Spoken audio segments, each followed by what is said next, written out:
남편이 쥐꼬리만 하는 월급 가지고 오면 한 열흘은 좀 행복했다가 그다음부터 쪼들리다가 그죠? 또 열흘은 좀 행복했다 쪼달리다가 이런 삶을 살았잖아요. 그죠? 그게 에서들의 삶이라고. 그게 에돔의 삶인 거예요. 여러분 지금도 그런 에돔의 삶을 살고 있습니까? 지금도? 어때요? 교회 가서 일요일 날은 행복해. 그럼 월요일부터 너무너무 배고파. 그래서 화요일 날은 어쩔 수 없이 새벽잠을 설치고 교회 나가서 무릎 꿇고 또 은혜를 또 구하지 않으면 살아갈 수 없는 그런 존재. 그게 여러분들의 옛날의 삶 아니에요? 근데 지금도 그게 좋아서 살고 있다면 그건 저주받은 삶이에요. 그래서 내가 여러분들에게 끊임없이 물어보는 거예요. 아직도 새벽에 교회 가서 이렇게 무릎 꿇고 뭔가를 구걸하고 있느냐고 물어보는 이유가 바로 그거예요. 에서의 삶을 살고 있는 거예요. 자, 31절 보죠. 야곱이 에서에게 너의 그 장자권을 팔게 뭐 이렇게 제안을 해요. 그죠?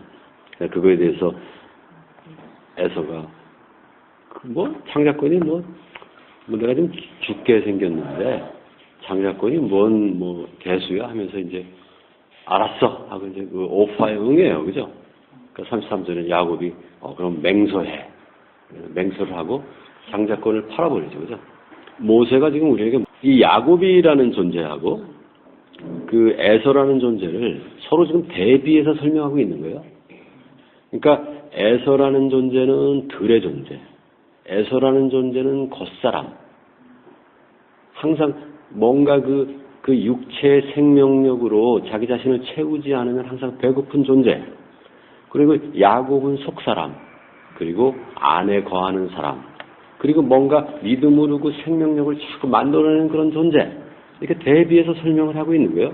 지금 더 나아가 진전시켜서 뭐라고 설명을 하고 있는 거냐면 에서는 어떤 존재예요? 절대 그 자기 안에서 그리스도라는 그 존재로 태어날 수 없는 그런 존재로 지금 그리고 있는 거예요. 그러니까 우리가 에서로서의 삶을 계속하고 있는 한 그 존재에게서는 절대 그리스도라는 생명을 낳을 수가 없다는 거예요. 그러니까 그리스도라는 생명을 낳는 존재는 누구예요? 야곱이에요, 야곱. 오직 야곱이라는 존재, 그 믿음으로써 그 육체적 에고의 그 생명을 끊임없이 만들어내는 존재들만이 결국 나중에 그리스도 예수라는 그 영원한 생명을 낳게 된다는 거예요.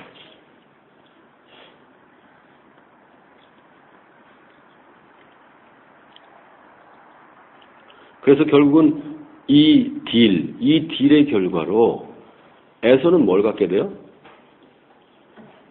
빵과 팥죽을 갖게 돼요. 그 육체적 생명력을 갖게 되는 거예요. 야곱은 뭘 갖게 돼요?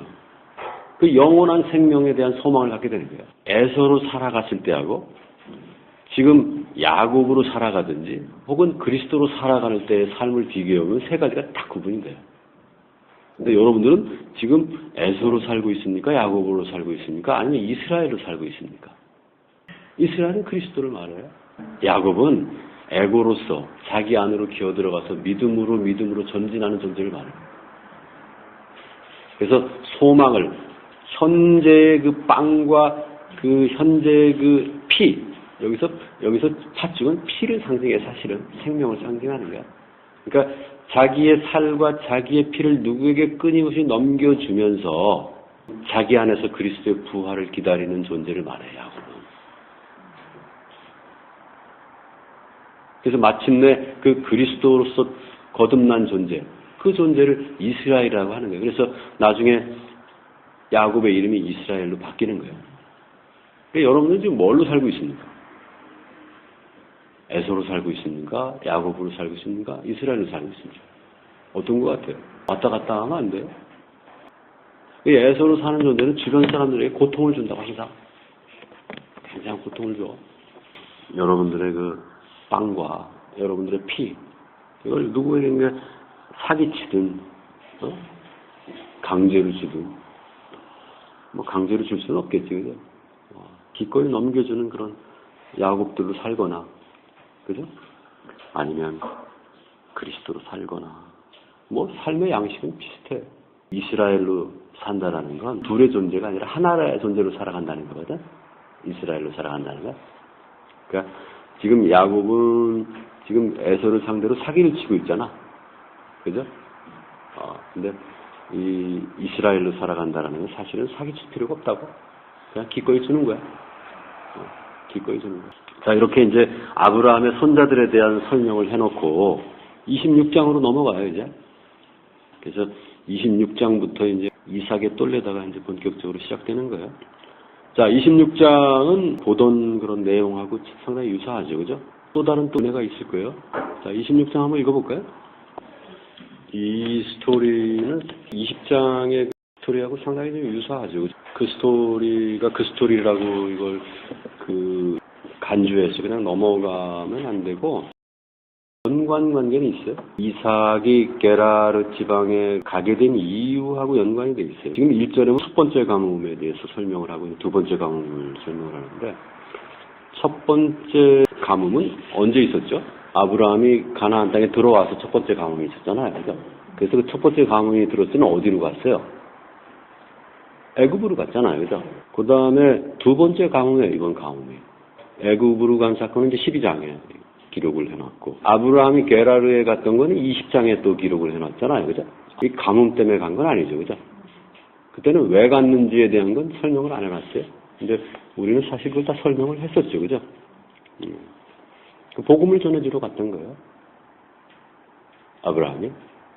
그래서 그 두 가지 사건, 그죠? 애굽에 갔던 사건과 게라르에 갔던 사건을 여기서 이삭의 똘레다에다가 합쳐서 하나의 사건으로 만들어버린 거예요. 모세는 뭐라고 얘기하는 거냐면, 애굽에 갔던 사건과 게라르에 갔던 사건은 사실은 한 이야기를 지금 하고 있는 거야. 그래서 이 하나의 이야기로 뭉쳐도 괜찮아 하고 지금 26장에 그 하나의 이야기를 만들어버린 거예요. 지금 이삭이 게라르에 갔던 이유가 뭐예요? 기근이 왜 온 거야? 기근이 왜 왔냐면 15절 한번 누가 읽어볼래요? 원래 우물을 다 파줬잖아요. 그죠? 우물을 파는데 이놈들이 아브라함이 죽고 나서 우물을 다 막아버렸다고. 그래서 가뭄이 온 거예요. 여기서 가뭄이라는 건 무슨 가뭄이에요? 가뭄. 진리 없음의 가뭄이에요. 복음을 부인함의 가뭄이야. 그 아브라함이 그 진리를 넘겨줬잖아요. 그죠? 아브라함이 죽고 난 다음에 무슨 이유에서인지 몰라도 그 우물을 다 메워버렸던 거예요. 복음을 여러분들이 진리로 받아도 그 진리를 전해준 사람이 사라지잖아? 그럼 여러분들은 또 다른 우상을 갖게 돼. 그럼 반드시 가뭄이 오게 돼. 그러니까 그 진리를 내 것으로 가지고 있어야지. 그 진리를 전해준 존재가 없다 그래서 진리를 버리면 안 돼. 아브라함이 있든 말든 그 진리는 내 안에 있는 거 아니야. 근데 아브라함이 없다고 그 진리를 버려버린다고, 어떤 존재들은. 그리고 스스로 그 가뭄 속으로 들어간다고. 이 가뭄이 닥친 땅에 이삭이, 그러니까 아브라함이 게라르에 갔을 때하고 이삭이 게라르에 갔을 때하고는 상황이 많이 다르죠. 그죠? 아브라함이 게라르에 갔을 때는 뭐예요? 그때 소돔과 고모라의 심판이 있고 아직 그 이삭을 낳지 않았을 때잖아요. 그죠? 그리고 게라르에 갔다 와서 이삭을 낳죠. 그죠? 근데 지금 이삭은 사실은 아들을 낳고 지금 가는 거 아니에요. 그죠? 그 아브라함이 애굽에 갔을 때하고 지금 이삭이 가뭄이 들어서 게라르에 갔을 때하고 또 상황이 많이 다르죠. 그죠? 아브라함이 게라르나 애굽에 갔을 때는 사라가 아브라함의 아내라는 걸 누가 알려줘요? 야곱께서 알려주잖아. 그죠? 근데 여기 누가 알려줘요? 스스로 알아? 아비멜렉이 스스로 안다고? 같은 것도 있죠. 그죠? 거기만 갔다 오면, 거기만 가면 아브라함도 그렇고 이삭도 그렇고 거부가 돼. 그죠? 왜 아브라함과 이삭은 그 땅에 들어가서 나올 때는 거부가 되는 거예요? 수지가 맞은 거예요. 처음에 의도했던 목표를 달성한 거예요. 봄에 씨를 한 대박을 뿌렸는데 가을에 한 10가마가 나온 거예요. 그 하나님의 존재가 이 죽음의 시공간에 들어오면 다시 하나님께로 갈 때 하나님은 들어오기 전에 하나님과 완전히 달라요. 엄청난 그 성장을 가지고 영광을 더해서 들어가신다고. 그게 하나님이 이 우주를 창조하고 하나님이 여러분 안에 십자가에 못 박히시는 이유예요. 근데 그 영광을 여러분들이 그 영광이 그 차이가 얼마가 나는지를 여러분들 도저히 납득을 못 하잖아. 그러니까 여러분들은 하나님이 하시는 그 일이 이해가 안 되는 거야. 그죠? 그래서 바울이 뭐라고 그랬어요?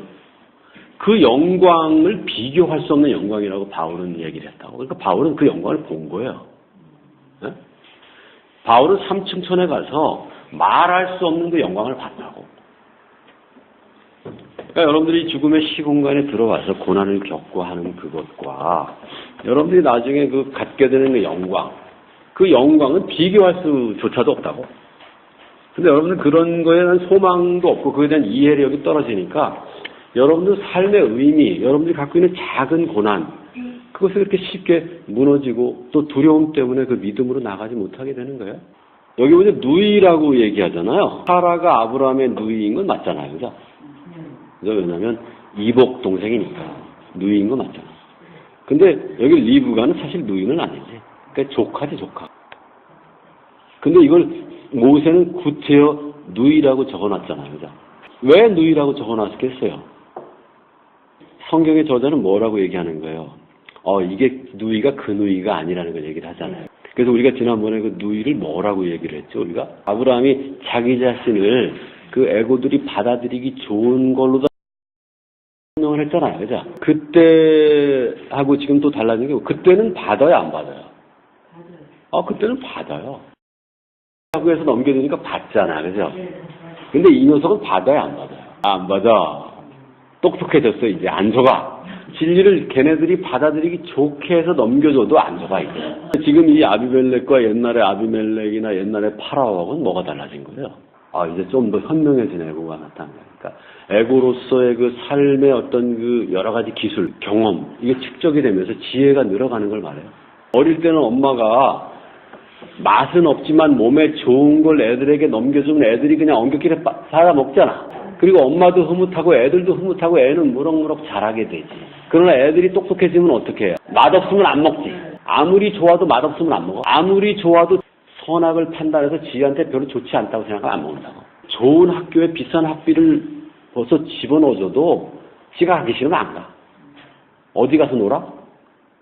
쓰레기장에 가서 논다. 오락실에 가서 논다고. 그리고 자기는 굉장히 현명하다고 생각해. 그러니까 여기 아비멜렉은 지금 굉장히 현명해진 거예요. 여러분들이 아직까지 여기 남아있는 건 왜 남아있어요? 여러분들은 아직 현명해지지 않아서 남아있는 거예요. 근데 여러분들도 자꾸 현명해질 수가 있다고. 많은 사람들은 현명해지면 떠나게 돼 있다고. 그럼 여러분들은 왜 돌아오는 거예요? 오락하다 보니까 이건 아닌 게벼하고 돌아오는 거라고. 그러니까 돌아온 사람들은 뭐야? 가서 돈을 왕창 잃었거나 재미가 없거나 그래서 돌아오는 것뿐이야. 우리는 항상 좋은 걸 선택하라고 격려하지. 우리가 아무리 나빠도 좋은 걸 선택을 해야 돼. 우리는 항상 좋은 걸 선택해줘야 돼. 우리는 왜냐하면 좋은 걸 선택하면 뭐가 좋은지 알아요? 여러분들 항상 좋은 걸 선택해주면 뭐가 좋은지 알아? 그 사람이 안 받으면 그게 나한테 와. 그 사람이 그걸 안 받잖아? 그러면 그 사람이 그게 여러분들에게 온다고. 그러니까 여러분 하나 좋은 걸 선택해줘야 돼. 사람을 위해서 기도했는데 그 사람이 안 받으면 그게 나한테 온다고. 그럼 이게 나한테 왜 왔나 하면 내가 누군가를 위해서 좋은 것을 선택해준 것들이라고 다. 근데 본인이 안 받으면 그게 어디 가겠어? 그럼 나한테 오게 돼 있다고. 그러니까 여러분들 항상 좋은 걸 선택해주라고. 절대 나쁜 걸 선택해주지 마. 아무리 좋아도 항상 좋은 걸 선택해줘. 더 좋은 걸 선택해주라고. 그러니까 나쁜 거하고 좋은 걸 선택하면, 그죠? 어쩌면 이 좋은 것보다도 더 좋은 걸 선택해주라고 합니다. 그러니까 두 가지만 있는 게 아니거든. 항상 좋은 걸 선택해주라고. 파라오가 아브라함을 쫓아내고 아비멜렉이 이삭을 쫓아내는 거하고 비슷해요. 그럼 나중에 다시 그 아비멜렉이 돌아와서 베엘셰바에서 언약을 하고 하는 건 비슷하죠. 그죠? 자, 지금 26장의 그 이삭의 똘레다를 한마디로 얘기하면 아브라함의 삶의 그 엑기스들만 뭉쳐놓은 거죠. 그죠?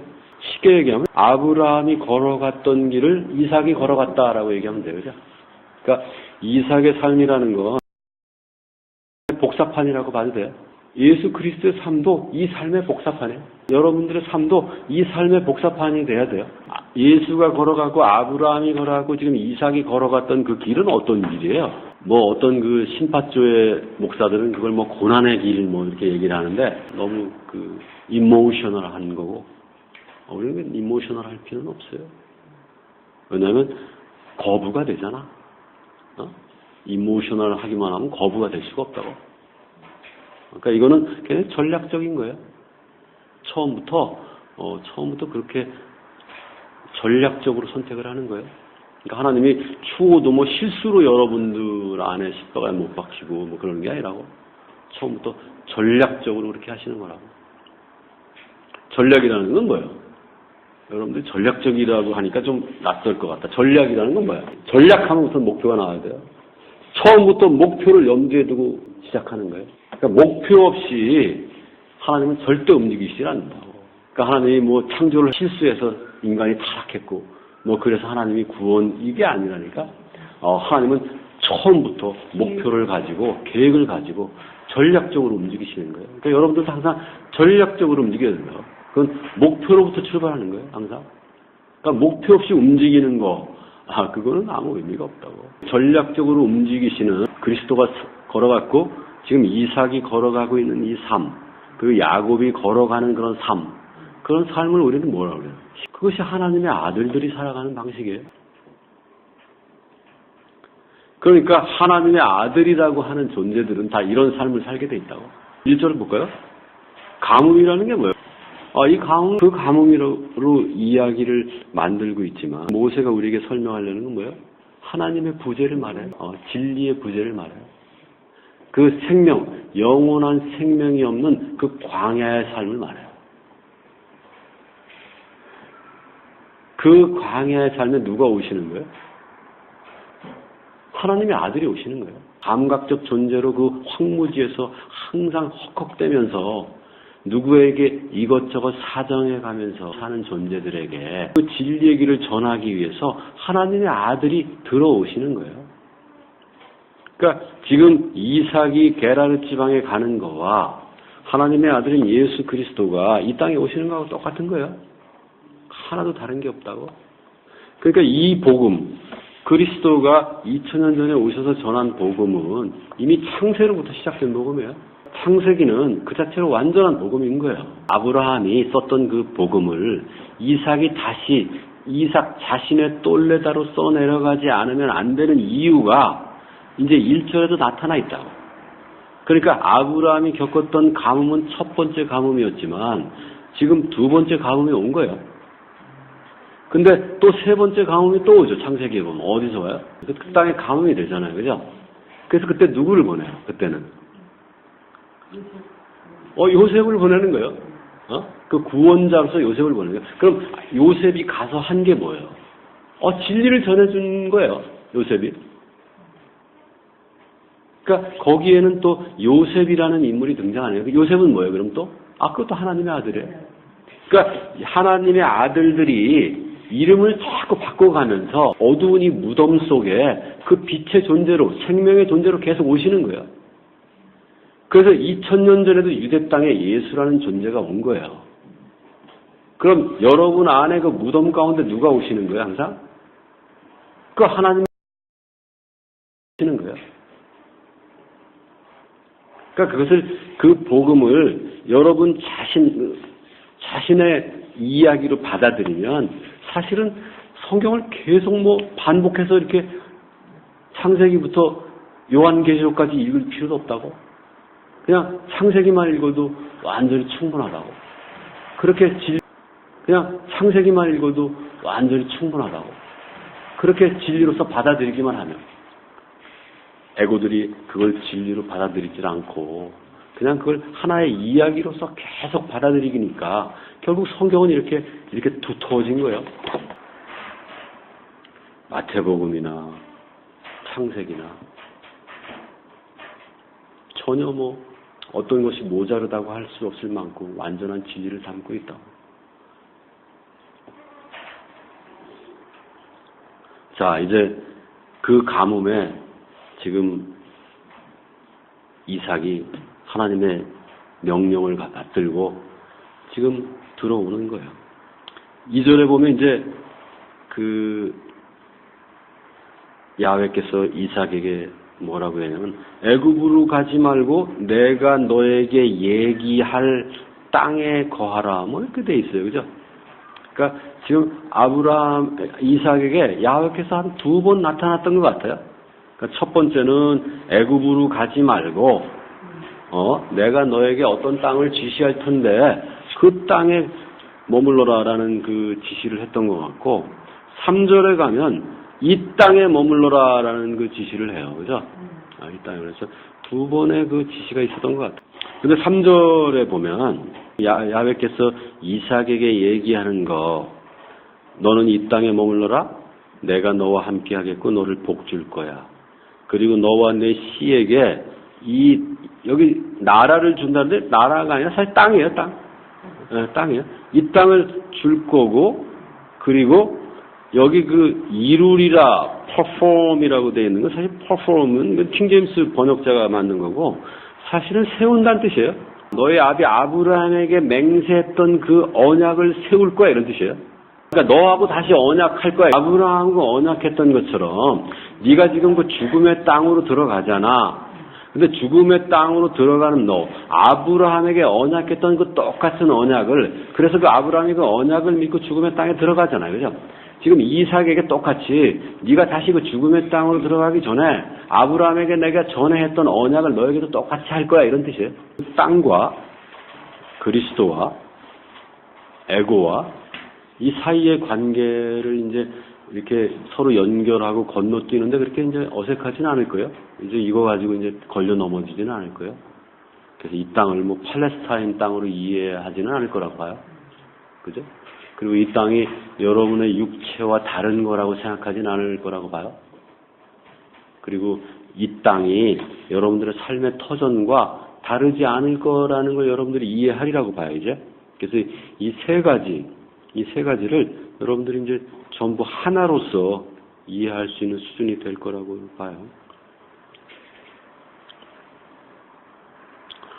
자, 4절에 보면 이제 그 맹세의 일부분이죠, 그죠?